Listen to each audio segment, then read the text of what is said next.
آپ ذرا اپنے ملک کی سیاست کے اوپر غور کریں نا تو آپ کو اندازہ ہوگا کہ یہ ایسا کیوں کہا جاتا ہے. کہنے والے، اعتراض کرنے والے کافی حد تک جسٹیفائی ہیں، کیونکہ یہاں لوگوں نے دین کو اپنی سیاست چمکانے کے لیے استعمال کیا. کئی مذہبی جماعتوں کے لیڈرز ہیں، علماء، وہ دین کو، اپنے مدارس کو، ان کے سٹوڈنٹس کو اپنی سیاست چمکانے کے لیے اور سیاست میں بھی جھوٹے نظریات کو پھیلانے کے لیے استعمال کرتے ہیں، اور پھر اس لیول تک لے جاتے ہیں کہ اسے کفر اسلام کا مسئلہ بنا دیتے ہیں. یعنی آپ کو پتہ ہے پرویز مشرف نے جب وہ الیکشن کروائے اپنے دور میں تو تمام مذہبی جماعتوں نے مل کے ایک جماعت بنائی، MMA، متحدہ مجلس عمل، جس میں بریلوی، دیوبندی، اہل حدیث، شیعہ سارے مولوی اکٹھے تھے، اور KP میں ان کی حکومت بھی بن گئی تھی. اور انہوں نے اپنا جو نشان رکھا ہوا تھا وہ کتاب رکھا ہوا تھا، اور جب اس کا وہ پرچار کر رہے تھے پٹھانوں میں جا کے تو وہ سیدھا کہتے تھے کہ یہ اللہ کی کتاب پہ آپ مور لگا رہے ہو.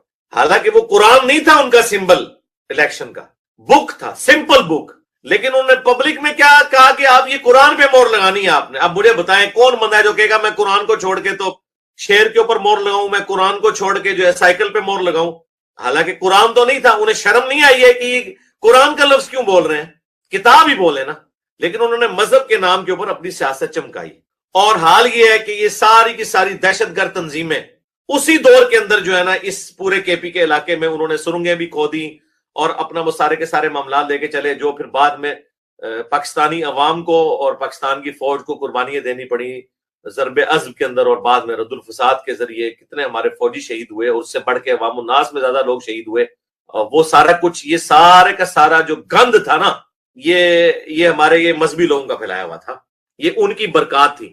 اور ان سے پوچھیں کہ بھی KP میں آپ نے کون سا اسلام نافذ کر دیا تھا جس کی برکات آج تک ہمیں آ رہی ہوں؟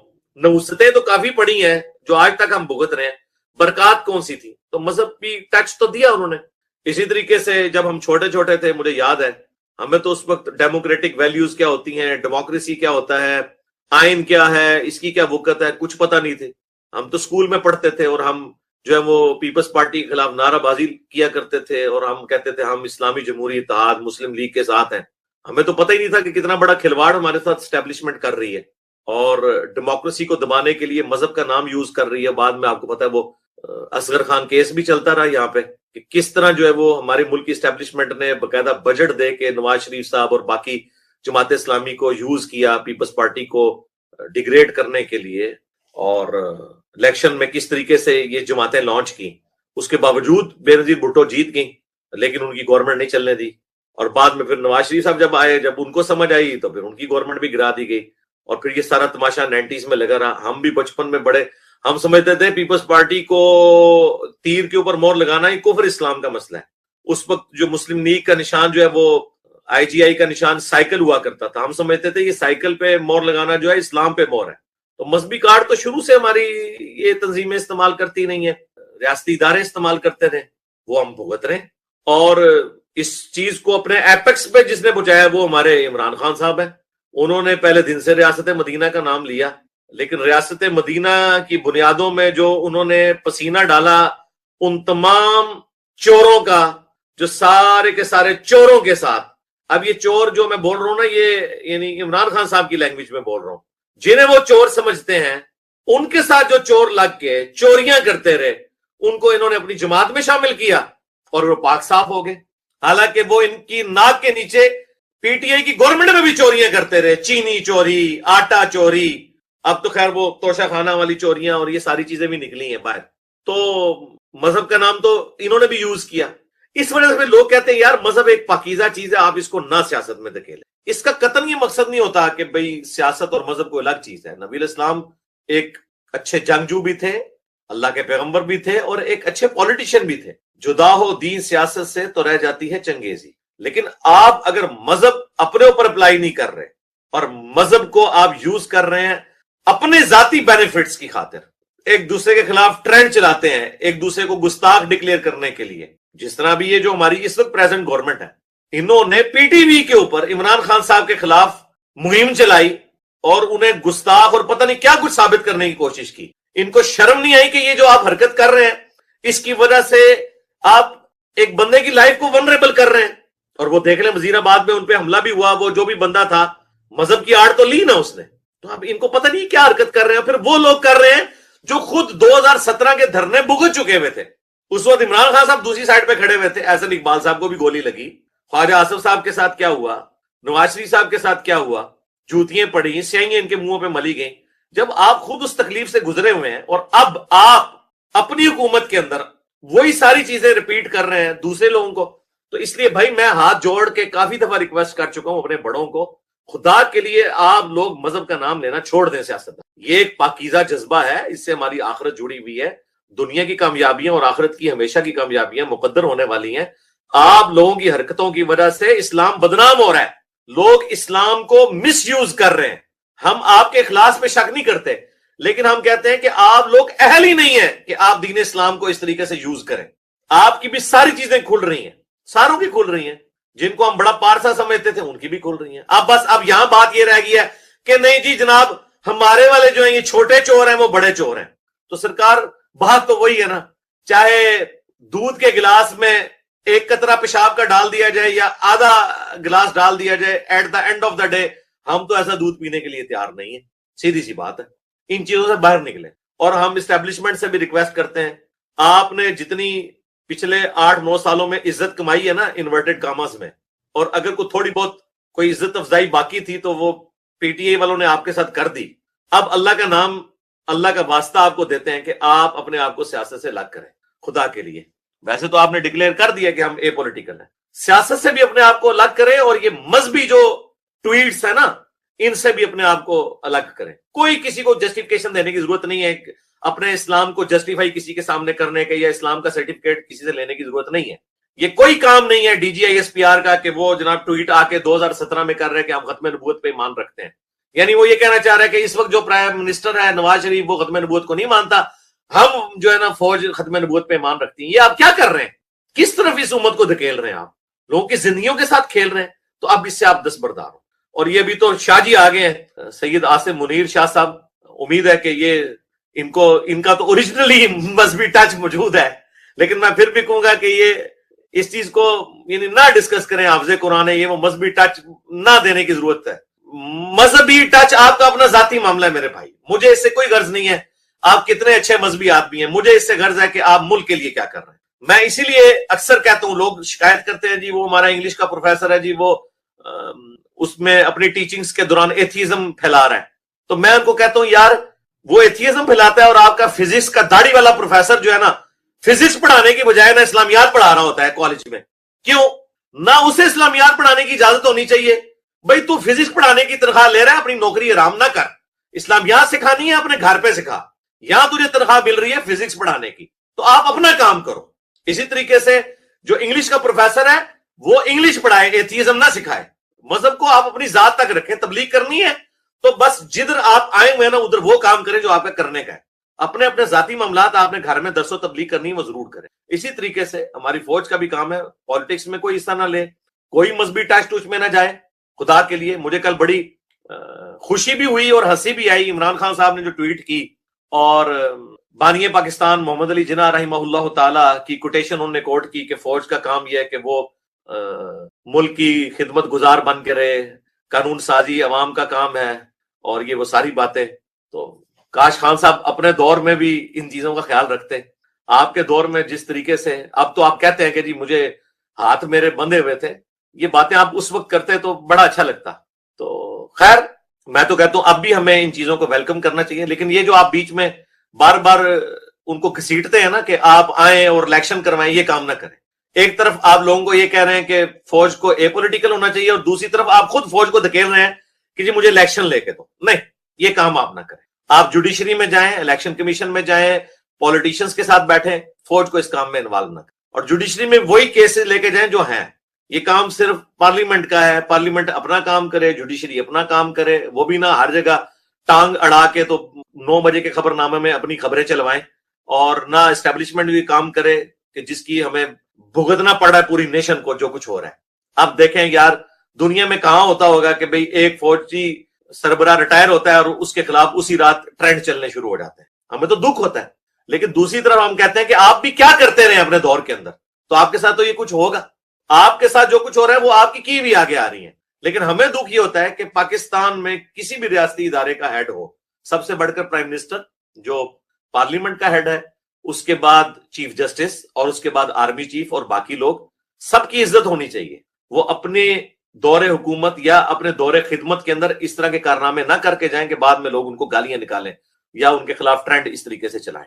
تو خدا کے لیے اپنا اپنا کام کریں، اور پولیٹیشینز ایک دوسرے کو عزت دیں، ایک دوسرے کے نام نہ رکھیں، ایک دوسرے کے خلاف غلیظ زبان نہ استعمال کریں. اور جس قسم کی میمز بنی ہوئی ہوتی ہیں بڑا دکھ ہوتا ہے، اور کس طرح جھوٹی چیزوں کا بھی دفاع کر رہے ہوتے ہیں. یہ پولیٹیشینز آپ کی آخرت میں آپ کے کوئی کام نہیں آئیں گے. غلط بات کو غلط کہیں، چاہے وہ آپ کا اپنا پولیٹیکل لیڈر ہو چاہے مخالف کا ہو، اور جو صحیح بات ہے اس کو صحیح کہیں، چاہے وہ آپ کا مخالف کہہ رہا ہو یا اپنا کہہ رہا ہو. آپ سچائی کے ساتھ کھڑے ہوں، ٹروتھ لور ہوں. بس میں تو یہی میسج دوں گا، کیونکہ یہ ابھی تازہ ایک ایسا معاملہ ہوا تھا، تو میں چاہ رہا ہوں کہ میری آواز بھی یعنی ان لوگوں تک پہنچ جائے، بڑوں تک، کہ آپ لوگوں کی وجہ سے کتنی تکلیف پاکستانی نیشن کاٹ رہی ہے، کہاں پہ اکانومی چلی گئی ملک کی، ڈالر روز بروز اوپر چڑھتا جا رہا ہے، اور ہماری لڑائیاں ختم نہیں ہونے کا نام لے رہی. کوئی پتہ نہیں صبح کیا ہونے والا ہے. کس طرف ہم اس چیز کو لے کے جا رہے ہیں خدا کے لیے. تو یہ مذہبی ٹیکس سے بھی دستبردار ہوں، اور اسٹیبلشمنٹ اور جوڈیشری کی جو ٹانگیں اڑی ہوئی ہوتی ہیں پالیٹکس کے اندر، یہ بھی اپنی ٹانگیں باہر نکالیں، اپنے اپنے کام کریں، اپنے کیسز کو دیکھیں. اور ابھی تو ہزاروں کیسز سپریم کورٹ میں پڑے ہوئے پینڈنگ، اس کے اوپر آپ توجہ دیں بجائے 9 بجے کے خبر ناموں میں اپنی خبریں دیکھ کے خوش ہونے کے. اور اسی طریقے سے اسٹیبلشمنٹ سے بھی میں ریکویسٹ کروں گا کہ دہشت گردی کی دوبارہ لہر آ چکی ہے. آپ دیکھیں یہ واقعات، ابھی ریسنٹلی ایک واقعہ ہوا ہے پولیو کی ٹیم کے اوپر، دوبارہ سے آپ کو پتا ہے جو سیز فائر تھا وہ ختم کر دیا ٹی ٹی پی نے. تو انہیں انگیج کریں، جس طریقے سے بھی انگیج کرنا ہے انہیں، چاہے آپ ٹیبل ٹاک کے ذریعے کریں یا اور ریٹ آف دی گورنمنٹ کو اسٹیبلش کرنے کے لیے اپنی توجہ اس طرف رکھیں. پولیٹیشین سے بچ جائیں. دیکھ لیں یہ جو کچھ ہوا ہے نا پچھلے 8-9 سالوں کے اندر، اس نے جی ثابت کر دی ہے کہ فوج کی عزت میں اضافہ کوئی نہیں ہوا. یعنی پہلے ایک جماعت تھی جو پرو اسٹیبلشمنٹ ہوتی تھی، مسلم لیگ، وہ خلاف ہوئی. پیپلز پارٹی کو تو پہلے ہی ہاتھ لگے ہوئے تھے، وہ تو کبھی بھی ان کے ساتھ ہو نہیں سکتے تھے. پھر ایک پی ٹی آئی بچی تھی، اور اب پی ٹی آئی اتنی خلاف ہوئی ہے کہ نہ کبھی پیپلز پارٹی اتنی خلاف ہوئی تھی فوج کے، نہ مسلم لیگ ہوئی تھی. اب اس وقت کسی پولیٹیکل جماعت میں کوئی دلی ہمدردی اسٹیبلشمنٹ کے لیے باقی نہیں رہی ہے. اور یہ میں دکھ سے بات کر رہا ہوں، اور اس میں قصوروار اسٹیبلشمنٹ خود ہے. یہ نہ پولیٹکس میں انوالومنٹ کرتے ہیں، نہ پولیٹیشنز کے بینیفیشری ہوتے، اور نہ پولیٹیشین کے بینیفیشری ہوتے، یہاں تک حالات نہ جاتے. تو بس ہم تو دعا ہی کر سکتے ہیں. تو خدا کے لیے اب اگر اپنی عزت کو بحال کروانا ہے تو جو آپ دعویٰ کر رہے ہیں نا اس کے اوپر قائم رہیں. اور میرا خیال ہے جو ابھی اس وقت آرمی چیف آئے ہیں، جو ان کا پیچھے جو یعنی ٹریک ریکارڈ ہے یا ان کا کیریئر ہے، وہ تو یہی لگ رہا ہے بظاہر. ویسے تو جب بھی کوئی نیا آرمی چیف آتا ہے سارا میڈیا اس کی تعریف کرنا شروع کر دیتا ہے. وہ تو کچھ عرصہ گزارتا ہے تو پتہ چلتا ہے کہ وہ کیا کرے گا. ہم بہرحال پازیٹیو ہی رہتے ہیں کہ اللہ تعالیٰ بہتری کرے انشاءاللہ. شاہ جی ہیں جی، تو شاہ جی پھر امت کا بھی خیال رکھیں جی. سید منیر عاصم منیر شاہ صاحب حافظہ اللہ تعالی، اور عمران خان صاحب حافظہ اللہ تعالی، اور نواز شریف صاحب حافظہ اللہ تعالی، زرداری صاحب حافظہ اللہ تعالی، یہ اس پاکستانی قوم حافظہ اللہ تعالی کا بھی کچھ عبادت کا کوئی معاملہ کریں. ٹھیک ہوگا جی. سبحانک اللہم و بحمدک، اشہد ان لا الہ الا انت، استغفرک و اتوب الیک. اللہم صلی علی محمد وعلی آل محمد واصحاب محمد وازواج محمد اجمعین الی یوم الدین. آپ کی عقل کام کرتی ہے کہ 50,000 گھر شہید ہو چکے ہیں اور بندہ 1400 بیچ میں شہید ہوا. میری جو اپنی کیلکولیشن ہے، شہید ہونے والوں کی تعداد ہزاروں میں نہیں ہے، لاکھوں میں. اللہ تعالیٰ ان سب کی مغفرت کرے اور ان کو ان کے نیک کاموں کا اجر دے، ان کی شہادت کو ان کے گناہوں کا کفارہ بنائے، آمین. یہ بڑی تکلیف دہ چیز ہے. اس کے باوجود ایرانی قوم کو سلوٹ ہے، ڈٹے ہوئے ہیں، کوئی پینک نہیں ہے. آج کی ڈیٹ میں بھی کوئی ذخیرہ اندوزی نہیں ہے، ہر چیز سکون سے چل رہی ہے. اور آج کی ڈیٹ میں 22 مارچ 2026 ایران میں پیٹرول کا ریٹ پاکستانی 8 روپے لیٹر ہے جی. ہمیں یہاں پانی نہیں 8 روپے لیٹر ملتا، وہاں پیٹرول 8 روپے لیٹر ہے. اور ظاہر ہے اس کی وجہ یہ ہے کہ وہاں پیٹرول نکلتا ہے. اب آپ نے پاکستان کے حکمرانوں کو گالیاں نہیں دینی شروع کر دینی، یا ریاست پاکستان کو گالیاں نہیں دینی. ظاہر ہے ہمارے پاس نہیں ہے پیٹرول، بھائی کیا کریں. ہمارے بزرگان دین یہاں بیٹھے رہے، کسی نے پیٹرول نہیں دریافت کیا. ٹھیک ہے، اور این ممکن ہے کہ ہو بھی نہ ہو. ویسے تو ان کا دعویٰ ہے کہ جی بزرگ تو نگاہ مارے تو پانی بھی دودھ بن جاتا ہے. ہمارے سارے بزرگ کسی کام کے نہیں نکلے جی، ہم پہ مشکل وقت آیا ہے، کوئی کام کے نہیں نکلے. اور آپ سٹورز میں چلے جائیں ایران میں، سی این این کے صحافی گئے ہیں، وہ کہہ رہے ہیں کوئی پینک نہیں ہے، ہر چیز وافر مقدار میں اویلیبل ہے، اور لوگ اپنے گھروں میں سٹور بھی نہیں کر رہے. اللہ پر یہ توکل ہے ان کا.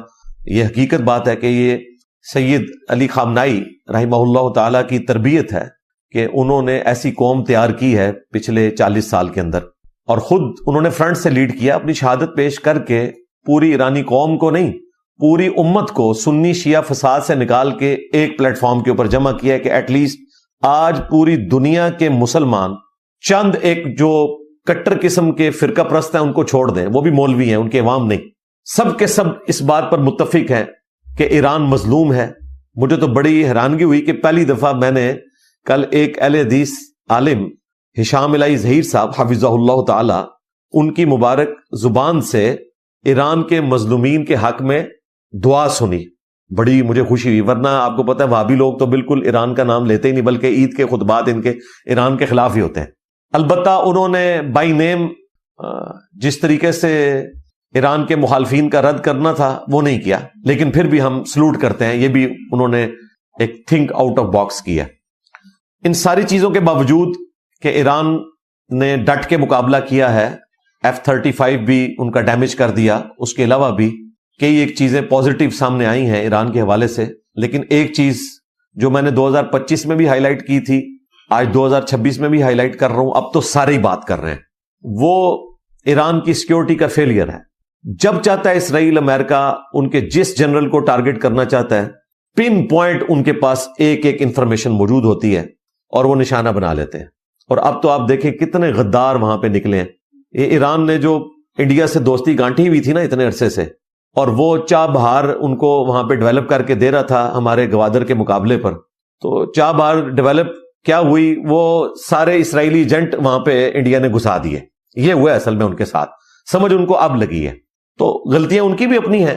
اب آئے دن وہ بتا رہے ہوتے ہیں کہ جی اتنے جو ہے وہ ہم نے موساد کے ایجنٹ پکڑ لیے ہیں، اتنے فلاں. ہمارا جو یہاں پہ وہ منحوس تھا کلبوشن یادیف، اس کے پاس بھی ایرانی پاسپورٹ ہی تھا، آپ کو پتا ہے، جس نے ادھر کتنے خودکش حملے کروائے تھے.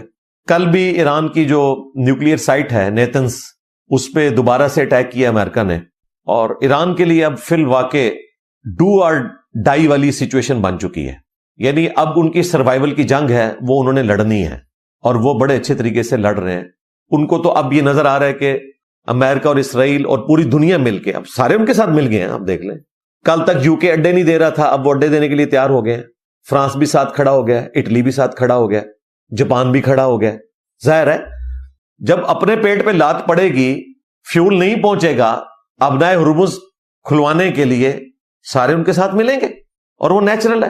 ایران نے بالکل عقل مندی کی ہے کہ چند ملکوں کے لیے کھول دیا اس کو، ایٹ لیسٹ انڈیا کے لیے کھولا. ظاہر ہے انڈیا میں اتنی دنیا بعد ہے، چائنا والوں کے لیے کھول دیا، یہ اچھا ڈیسیژن ہے. لیکن مکمل طور پہ وہ نہیں کھولیں گے، ان کے پاس ایک سمجھ لیں بہت بڑا ہتھیار ہے اس کو بلاک کرنا. ایران کے حوالے سے 2025 میں بھی میں نے کافی ساری چیزیں ڈسکس کی تھیں، 2026 میں بھی کی. اس وقت بھی میں نے یہ بات کی تھی کہ ایران کو یہ بات سمجھ نہیں آ رہی کہ پاکستان نے ایٹم بم اس زمانے میں بنایا ہے جب امریکہ پھنسا ہوا تھا افغان وار میں رشیا کے ساتھ. اس کے شیلٹر میں ہم نے اپنا ایٹامک پروگرام ڈیولپ کر لیا. لیکن پوسٹ 9/11 یعنی کہ 11 ستمبر 2001 کے بعد اب دنیا بدل چکی ہوئی ہے.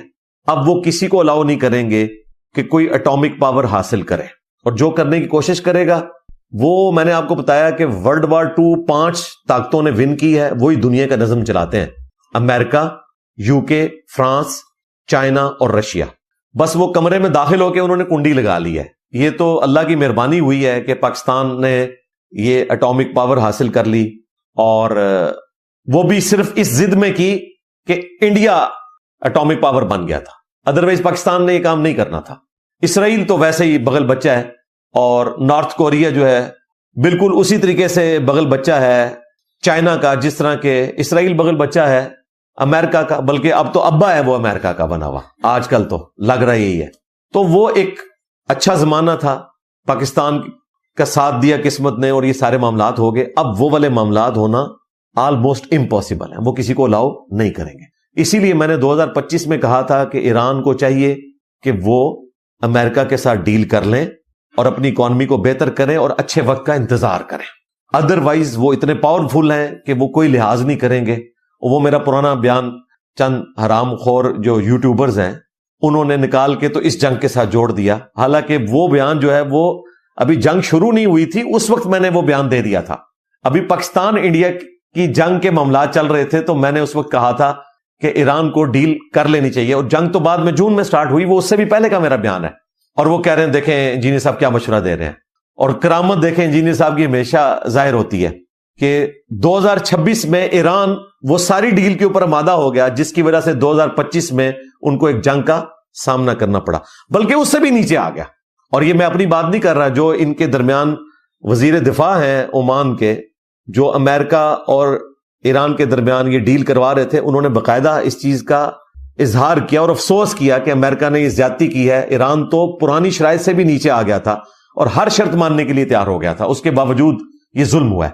تو اللہ نے مجھے اس معاملے میں بھی سرخرو کیا کہ 2025 میں جو میں نے مشورہ دیا تھا وہ مشورہ ایران 2026 میں ماننے کے لیے تیار ہوا، لیکن لیٹ ہو چکا تھا، کیونکہ اب وہ تلے ہوئے تھے کہ انہوں نے ایپسٹین فائلز کو دبانے کے لیے حضرت ٹرمپ نے اور حضرت نیتن یاہو نے اپنے کیسز کو دبانے کے لیے یہ ایک نیا پنڈورا باکس کھول دیا اور پوری دنیا کے مسلمانوں کو ایک تکلیف میں مبتلا کر دیا. وَلِعَاذُ بِاللَّهِ تعالی. اللہ تعالیٰ ان کے فتنوں سے مسلمانوں کو محفوظ فرمائے، ان کو ہدایت دے، اگر ان کی قسمت میں ہدایت نہیں ہے تو اللہ تعالیٰ ان کو تباہ و برباد کرے، آمین. دوسری طرف ہمارے جو عرب ملک ہیں ادھر بھی مسلمان شہید ہو رہے ہیں، وہ بھی تکلیف ہمیں کاٹنی پڑ رہی ہے. کافروں نے دیکھیں کیسا جال بنا ہے کہ دونوں طرف مسلمان ہی مر رہے ہیں، چاہے ایران ہو چاہے عرب کنٹریز ہو. ہمارے بھولے بھالے مسلمان یہاں پہ امریکہ اسرائیل کی دشمنی میں، ایران کی سپورٹ میں اس حد تک غلو کرتے ہیں کہ جب یو اے ای یا قطر پہ یا دبئی پہ یا کویت کے اوپر یا ایون سعودی عرب پہ کوئی اٹیک ہوتا ہے تو خوشیاں مناتے ہیں کہ جی عربیوں کے ساتھ ٹھیک ہو رہا ہے. یہ اسی قابل ہے. کتنی سطحی سوچ ہے. ہمیں اس طرح سوچنے کی بجائے یہ سوچنا چاہیے کہ دشمنوں نے کیسا جال بنا ہے کہ دونوں طرف مسلمان شہید ہو رہے ہیں. اس طرف ہم کیوں نہیں سوچتے؟ دوسری بات، خوابوں کی دنیا سے، جذبات کی دنیا سے باہر نکلیں. آپ کو اندازہ نہیں ہے، میں نے پہلے بھی کئی ایک ویڈیوز میں عرض کیا، آج پھر کر دیتا ہوں کہ اس وقت اوورسیز جو پاکستانی ہیں وہ 1,20,00,000 ہیں. ان میں سے آدھے 60 لاکھ گلف کنٹریز میں ہیں اور بقیہ کے آدھے پوری دنیا کے اندر ہیں. اگر یہ 60 لاکھ پاکستانی بے روزگار ہو کے پاکستان آ جائے گا تو کیا مفتی اعظم پاکستان دیوبند بریلوی اہل حدیث شیعہ کے ان کے گھر کا خرچہ چلائیں گے یا اسٹیٹ چلائے گی؟ اسٹیٹ تو پہلی سیکورٹی اسٹیٹ ہے، یہ ویلفیئر اسٹیٹ ہے ہی نہیں ہے. اس طرف کسی کا دماغ گیا؟ پھر جو وہ ریمیٹنس بھیجتے تھے جس کی وجہ سے ہمارا ٹریڈ ڈیفیسٹ پورا ہوتا ہے، اور میجورٹی جو ہمارا ریمیٹنس کا معاملہ ہے آلموسٹ 80% وہ گلف کنٹریز سے آتا ہے، وہ بھی ختم. یہاں پہ لوگ بیٹھ کے خوش ہو رہے ہیں. یعنی یہ سطحی سوچ ہے، جذباتی سوچ ہے، اور ہر ایک نے اپنا اپنا ملک ملا ہوا ہے. جو بندیوں نے افغانستان مان لیا ہے، اہل حدیث نے سعودی عرب مان لیا ہوا ہے، شیعہ نے ایران مان لیا ہوا ہے. کتنا ظلم ہے. سارے مسلمان ملک ہیں، کسی ملک میں کوئی تباہی ہوتی ہے سارے مسلمان تکلیف سے گزرتے ہیں. ہاں یہ سلیکٹو چیزیں ہو رہی ہوتی ہیں. آج ہمیں تکلیف ہوتی ہے کہ امریکہ کے اڈے بنے ہوئے ہیں عرب کنٹریز کے اندر، بالکل تکلیف ہوتی ہے. وہ انہوں نے امریکہ کے لیے نہیں اپنی سیکیورٹی کے لیے بنائے، ظاہر ہے ان کی گود میں لیٹ گئے وہ. لیکن اس تصویر کا دوسرا رخ ہے کہ ایران نے بھی اپنے اڈے پرووائڈ کیے تھے رشیا کو شام کے اوپر بمباری کرنے کے لیے. وہاں پر 80% سنی تھے، 20% شیعہ کے بھی ایک ایسے آف شوٹ کی حکومت تھی جس کو شیعہ خود کافر سمجھتے ہیں، نصیریہ، جو علی اللہ کا عقیدہ رکھتے ہیں. بشار الاسد انہی کا باپ تھا، وہاں ایران ان کو سپورٹ کر رہا تھا. تو دیکھیں خدا گنجے کو ناخن نہ دے. جس طرح آج آپ کو اسرائیل بدماش نظر آ رہا ہے، ورلڈ وار 2 میں یہ یہودی مظلوم تھے، ہٹلر اس وقت بدماش تھا. جس طرح آج کا ہٹلر یہ نیتن یاہو بنا ہوا ہے یا وہ موٹو کم بنا ہوا ہے. ہاں اس میں بھی کتنے مسلمان خوش ہوتے ہیں کہ نہیں جی بالکل ٹھیک کر رہا ہے. دنیا کی سب سے بڑی جیل اس نے بنائی ہوئی ہے منوس نے. صرف ہمیں جو یعنی وہی بات ہے کہ دشمن کا دشمن دوست ہوتا ہے، چاہے وہ جتنا مرضی برا ہو. ہم ایسا نہیں کرتے بھائی. بالکل انصاف کے اوپر مبنی بات کریں گے، جو صحیح بات ہے وہ لوگوں کو بتائیں گے، چاہے کسی کو اچھی لگے چاہے بری لگے. ہمیں اپنے مزاج کے خلاف گفتگو سن کر ہی اپنی اصلاح کا موقع ملے گا، ادروائز ہم کبھی بھی اپنی اصلاح نہیں کر سکیں گے۔ ورلڈ وار ٹو جیتنے والے جو چیمپئنز تھے 5 ملک، امریکہ، UK، فرانس، چائنا اور رشیا، ان کے لیے شرم کا مقام ہے۔ UNO انہوں نے بنائی تھی کہ اب کوئی دنیا میں اس طرح کی جنگیں نہیں ہوں گی، لیکن جنگوں کا سلسلہ اس سے بڑے لیول کے اوپر جاری ہے، بلکہ اب پریکٹیکلی تو ورلڈ وار 3 شروع ہو چکی ہے، آپ سمجھ لیں۔ ایک ایک کر کے سارے ملک ڈائریکٹلی یا انڈائریکٹلی انوالو ہو رہے ہیں اس جنگ میں، تکلیف کاٹ رہے ہیں اس جنگ کی۔ مجھے بتائیں دنیا کا کون سا ملک ہے جو تکلیف نہیں کاٹ رہا ہے اس وقت؟ امریکہ بھی تکلیف کاٹ رہا ہے، اسرائیل بھی کاٹ رہا ہے، ایران بھی، گلف کنٹریز بھی، چائنا بھی، جاپان بھی، پاکستان بھی، انڈیا بھی، سارے تکلیف سے گزر رہے ہیں۔ اور پاکستان تو ویسے ہی سینڈوچ بن گیا جی۔ ایک طرف ایران کے ساتھ ہماری ہمدردیاں، باوجود اس کے کہ ایران کی ہمیشہ دوستیاں انڈیا کے ساتھ رہی ہیں، پھر بھی چونکہ پاکستان اپنے پڑوسی ملک ایران کو مسلمان ہونے کی حیثیت سے دیکھتا ہے، پھر پاکستان میں 15 سے 20% اہل تشیع ہیں، پھر پاکستان بنانے والا جو بانی پاکستان ہے وہ خود اہل تشیع مکتب سے تعلق رکھتے تھے، دوسری طرف ڈاکٹر اقبال جو ہیں وہ اہل سنت تھے، محمد علی جناح اہل تشیع سے تھے، اور یہ بھی ظاہر ہے کہ وہ میں آپ کو کاغذی کارروائی میں بتا رہا ہوں، ادروائز دونوں ہی سیکولر تھے۔ ہاں آپ سوچ رہے ہوں گے ڈاکٹر اقبال نے جو کچھ لیا ہے زیادہ تر حضرت نیٹشے سے لیا ہوا ہے انہوں نے، ہاں تو وہ مرد مومن ان کا وہی ہے جو حضرت نیٹشے کا تھا۔ تو یہ ٹاپک الگ ہے، انشاءاللہ کبھی موقع ملا تو اس پہ بھی ہم مزید ایک سٹیپ آپ کو طے کروا دیں گے، کبھی موقع ملا تو انشاءاللہ۔ فی الوقت اتنی خوراک کافی ہے اشارتاً۔ تو پاکستان سینڈوچ بن گیا ہے، ایک طرف سعودی عرب، دوسری طرف ایران، وہاں پہ بھی حرمین شریفین، یہاں پہ مسلمان، وہاں پہ بھی مسلمان، گلف کنٹریز میں مسلمان۔ ہماری اکانومی ان ملکوں کے ساتھ جڑی ہوئی ہے، لیکن اسلام کا رشتہ ان کے ساتھ بھی ہے، ایران کے ساتھ بھی ہے۔ تو پاکستان کے لیے تو مشکل وقت آ گیا جی، یہ حقیقت بات ہے۔ ہم اللہ تعالیٰ کے حضور ہی دعا کریں گے۔ ابھی تک تو پاکستان سمارٹلی پلے کر رہا ہے کیونکہ مشکل وقت نہیں آیا نا۔ کل کو اگر سعودیہ نے ڈیمانڈ رکھ دی کہ جناب آپ کا تو ہمارے ساتھ ڈیفنس ایگریمنٹ ہوا ہوا ہے، تو بسم اللہ کر کے ایران و لمحہ پاؤ، تو کتنا مشکل وقت ہوگا۔ اللہ نہ کرے کہ یہاں تک صورتحال پہنچے، اللہ نہ کرے، ہاں ایسی صورتحال آنی نہیں چاہیے۔ ہم کبھی بھی نہیں چاہیں گے کہ یہاں تک صورتحال پہنچے، اور ابھی تک اگر یہ صورتحال مینج ہے تو پاکستان کی اچھی پالیسی کی وجہ سے ہے کہ پاکستان نے سعودی عرب کو بھی ٹھنڈا کر کے رکھا ہوا ہے۔ یہاں سے ایران کا جو پوری دنیا کے ساتھ رابطہ ہے، خصوصاً مسلمان ملکوں کے ساتھ جہاں سے ان کی دشمنی والا ایک ایشو ہے عرب کنٹریز کے ساتھ، اس میں اگر کوئی کامن ملک ہے تو وہ پاکستان ہے جو دونوں طرف کے معاملات کو ٹھنڈا کرنے کی کوشش کرتا ہے۔ آج آپ دیکھ رہے ہیں کہ میں نے پاکستان کا جھنڈا لگایا ہوا ہے، اس کے پیچھے ریزن ہے 22 مارچ 2026 آج یوم پاکستان ہے۔ آپ سوچ رہے ہوں گے کہ یوم پاکستان تو 23 مارچ ہے۔ نہیں جناب، یہ بھی آپ کو مطالعہ پاکستان میں غلط بتایا گیا۔ ہاں، اور اس کے پیچھے ایک بہت بڑی گیم ہوئی۔ وہ گیم یہ تھی کہ ہم، آپ کو پتا ہے کہ گریٹ برٹن کے انڈر تھے، انہوں نے کہا تھا کہ آپ کو مکمل آزادی اس وقت ملے گی جب آپ اپنا الگ سے آئین بنائیں گے، اس وقت تک ہماری جو کوئین ہے نا وہی آپ کی سرپرست رہے گی۔ تو پاکستان نے اپنا پہلا آئین جو ہے وہ فروری 1956 میں بنایا، 9 سال بعد، یعنی اتنی محنت کرنے کے بعد، اور وہ امپلیمنٹ ہوا 23 مارچ 1956 کو۔ 23 مارچ 1956 کو امپلیمنٹ ہوا پاکستان کا پہلا آئین، اور اس دن کوئین کا سایہ ہمارے سر سے اٹھ گیا اور پھر پریزیڈنٹ کا سایہ ہمارے سر کے اوپر آ گیا، کیونکہ ہم آزاد ملک 9 سال بعد بنے، مکمل طور پہ پہلا آئین بنانے کے بعد۔ فائنل آئین تو بنا 1973 کا، لیکن یہ میں پہلے آئین کی بات کر رہا ہوں جس میں ہمیں ڈکلیئر کیا گیا کہ ہم اسلامک ریپبلک آف پاکستان ہے۔ اللہ کرے کہ اسلام بھی آئے اور ہم ڈیموکریٹک ریپبلک بھی بن جائے، آمین۔ تو یہ امپلیمنٹ ہوا 23 مارچ 1956 کو۔ اسے پاکستان کی تاریخ میں یوم جمہوریہ ڈکلیئر کیا گیا کہ آج ہماری ڈیموکریسی کا دن ہے، ہماری یہ کامیابی ہے کہ صحیح معنوں میں آج ہم آزاد ہوئے ہیں، کیونکہ کوئین کا سایہ ہمارے سر سے اب اٹھ گیا۔ اب 1956 23 مارچ ہو گیا یوم جمہوریہ، لیکن 2 سال ہی گزرے تھے کہ ایوب خان جیسی بلا مسلط ہو گئی پاکستان کے اوپر، اور اس نے آئین کو معطل کر دیا۔ اب آئین معطل ہوا تو انہوں نے سوچا کہ یہ اب 23 مارچ کو ہم نے ڈائلیوٹ کیسے کرنا ہے، کہ لوگوں کے دماغ سے ڈیموکریسی کو ختم ہی کر دیں، کیونکہ اس نے تو ارادہ کیا تھا میں نے ڈکٹیٹرشپ چلانی ہے۔ پھر آپ کو پتا ہے کہ سارے سیاسی جو پنڈت ہیں، پھر مذہبی طبقہ بھی، سوائے مولانا مودودی کے، یہ سارے مولوی نا اس کی گود میں بیٹھے ہوئے تھے، اور مودودی صاحب کو سلوٹ ہے، وہ فاطمہ جناح کے ساتھ کھڑے ہوئے، حالانکہ وہ عورت کی حکمرانی کے قائل نہیں تھے، لیکن انہوں نے کہا کہ نہیں، یہ ڈکٹیٹر ہے، فاطمہ جناح جو ہے وہ ایک ڈیموکریٹک لیڈر ہے، میں اس کا ساتھ دوں گا۔ مودودی صاحب کو سلوٹ ہے جی۔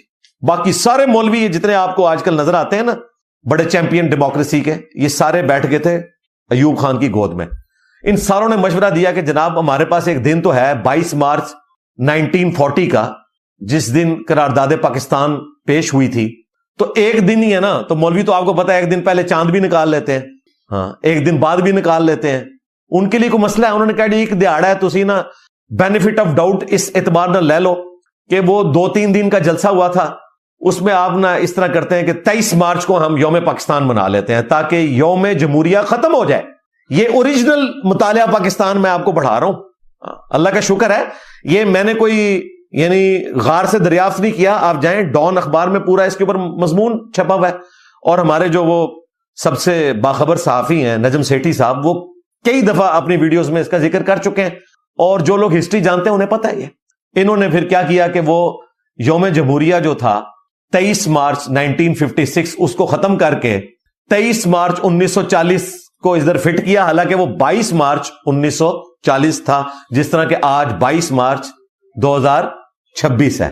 تو الحمدللہ 86 سال جو قرارداد پاکستان تھی اس کو پورے ہوئے، اور 2 نیشن تھیوری اس وقت پبلکلی رکھی گئی کہ سب کانٹیننٹ میں 2 قومیں آباد ہیں، مسلمان اور ہندو، اور یہ ایک ساتھ مستقبل میں نہیں رہ سکتے، اس لیے ہمیں ایک الگ ملک کی ضرورت ہے۔ اس کے اوپر میں کافی دفعہ بول چکا ہوں، لیکن میں نے آج چونکہ ایک جھنڈا لگایا تھا تو میں نے کہا کہ میں آپ کو تھوڑا سا مطالعہ پاکستان بھی کروا دوں اوریجنل والا۔ ساتھ ہی ساتھ ہمارے وہ نوزائیدہ سیاسی لوگ جو بچارے تازہ اسٹیبلشمنٹ کے ٹھڈے کھانے کے بعد نظریاتی ہوئے ہیں، ان کے لیے بھی میں تھوڑا سا عرض کروں، وہ ایسے نظریاتی ہوئے ہیں کہ وہ دوسری طرف جا کے نکل گئے ہیں۔ آج کوئی جھنڈا لگائے نا تو اس سے نفرت کرتے ہیں۔ پاکستان کا جھنڈا اگر کسی نے لگایا ہے اور اس سے کوئی نفرت کرتا ہے تو آپ کو سمجھ لینا چاہیے کہ یہ سیاسی جماعت پاکستان کے ساتھ مخلص نہیں ہے۔ یہ کوئی نون لیگ کا جھنڈا جو میں نے لگایا ہوا ہے، پیپلز پارٹی کا ہے، جماعت اسلامی کا ہے، لیکن دیکھیں کیسا زہر انہوں نے گھولا ہے۔ کوئی بندہ پاکستان کا جھنڈا لگا کے آئے نا، کہتے ہیں جی اسٹیبلشمنٹ کا پٹھو ہے، یعنی یہ بتانا چاہتے ہیں کہ پاکستان شاید فوج نے بنایا ہے۔ انہوں نے یہ کہہ دینا تھا، ظاہر ہے انہوں نے بتایا تھا نا کہ آرمی چیف قوم کا باپ ہوتا ہے، تو انہوں نے فوج کے کھاتے میں ڈال دینا تھا، تاریخ انہوں نے مس کر دینی تھی، کچھ عرصہ ان کو اور مل جاتا تو۔ حالانکہ پاکستان ایک پولیٹیکل لیڈر نے بنایا ہے جو بائی پروفیشن ایک وکیل تھا، محمد علی جناح، اور عقیدے کے اعتبار سے اہل تشیع تھا، جس طرح ڈاکٹر اقبال اہل سنت ہے، یہ اہل تشیع۔ اور اس سے زیادہ تلخ بات، وہ انگریزی بولتا تھا، پینٹ شرٹ پہنتا تھا، سگار لگاتا تھا، کتے پالے ہوئے تھے، کوئی مولویوں والی دور دور تک اس میں بات نہیں تھی، سارے مولوی اس کے انڈر تھے، اور ملک بنا تو مولویوں نے قبضہ کر لیا، ملک بنا تو اسٹیبلشمنٹ نے قبضہ کر لیا۔ نہ اسٹیبلشمنٹ کا کوئی لینا دینا تھا اس ملک کو بنانے میں، نہ مولویوں کا۔ سپورٹر ضرور تھے، وہ الگ بات، وہ تو میں ہٹلر کو بھی محسن سمجھتا ہوں۔ ہٹلر اگر ورلڈ وار 2 میں گریٹ برٹن کو کمزور نہ کرتا، ہمیں یہ آزادی نہیں ملنی تھی۔ میں مہاتما گاندھی کو بھی کریڈٹ دیتا ہوں کہ وہ اگر اس وقت انگریزوں کے خلاف تحریک نہ چلاتے تو انگریز اتنے کمزور نہ ہوتے۔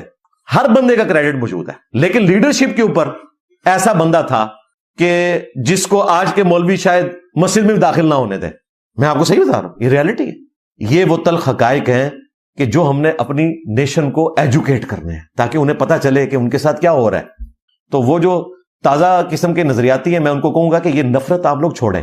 میں نے کئی سال پہلے پریڈکٹ کیا تھا کہ آپ کے ساتھ، آپ کی جماعت کے ساتھ، آپ کے مہاتما کے ساتھ کیا ہوگا، اس سے زیادہ ہی ہوا ہے، کم نہیں ہوا، اور ابھی بہت کچھ باقی ہے، ابھی پروگرام باقی ہے، میں آپ کو بتا دوں، بالکل کلیئر کٹ۔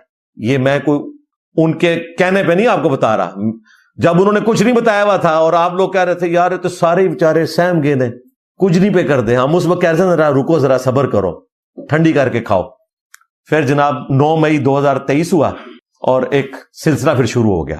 اس وقت سے ہم تو منت کر رہے تھے کہ ہاتھ اولا رکھیں، ان کو بھی کہہ رہے تھے، ان کو بھی کہہ رہے تھے، بہرحال اللہ دونوں کو سمجھ دے، ہم تو صرف درد دل ہی آپ کے سامنے رکھ سکتے ہیں۔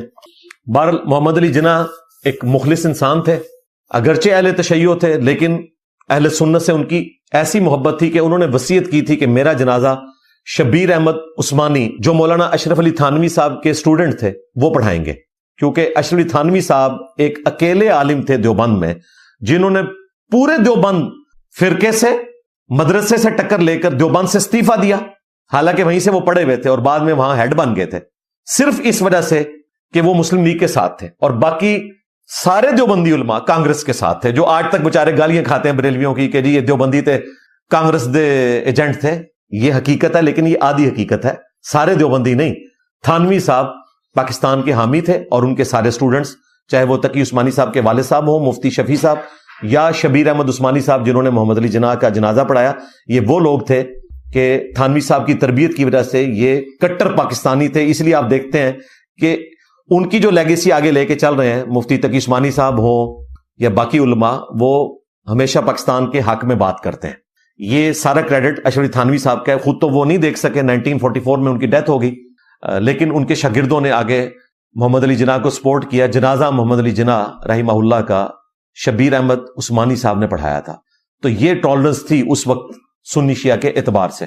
بہرحال پاکستان آج کی ڈیٹ میں نہ صرف سنی اور شیعہ کا گھر ہے بلکہ یہاں رہنے والی ساری اقلیتوں کا گھر ہے، چاہے وہ کرسچنز ہوں، چاہے وہ ہندو ہوں، پارسی ہوں، جوز تو اب بہت تھوڑے رہ گئے، کراچی میں کسی زمانے میں ہوا کرتے تھے، اسی لیے ہمارے جھنڈے میں وائٹ کلر بھی رکھا گیا تھا۔ گرین کلر مسلمانوں کو ریپرزینٹ کر رہا ہے اور وائٹ اقلیتوں کو۔